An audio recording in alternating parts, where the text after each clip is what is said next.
সারা জীবন মনে রাখবেন, তিনটা গুণ অর্জন করবেন, দেখবেন দুনিয়ার নাজ নেয়ামত আল্লাহ আপনার কাছে পৌঁছায় দিবেন। কয়টা গুণ? তিনটা।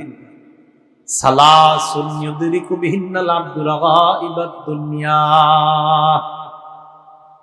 তিনটা বিষয় যদি মানুষ অর্জন করে, ইউদরিকু বিহিন্নাল আবদু, এই তিনটা জিনিসের মাধ্যমে মানুষ দুনিয়ার সফলতা অর্জন করতে পারবে। কয় গুণ? এক নাম্বার আদ-দুআউ ফির রাখা, সুখের সময় বেশি বেশি আল্লাহরে দোয়া করা। আদ-দুআউ ফির রাখা, সুখের সময় বেশি বেশি দোয়া করা।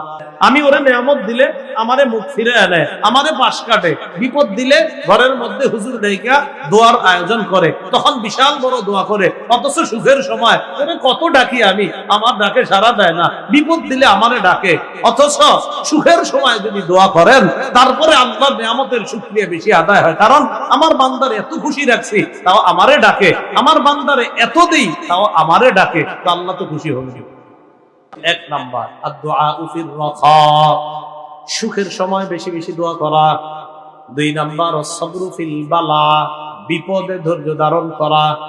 তিন নাম্বার আর-রিজা বিল কাযা, আল্লাহর ফয়সালায় সন্তুষ্ট থাকা। সুখের সময় দোয়া করা, দুই নাম্বার বিপদে ধৈর্য ধারণ করা, তিন নাম্বার আল্লাহর ফয়সালায় সন্তুষ্ট থাকা। এই তিন গুণ অর্জন করলে দুনিয়ার সমস্ত সফলতা ওই ব্যক্তি অর্জন করতে পারে।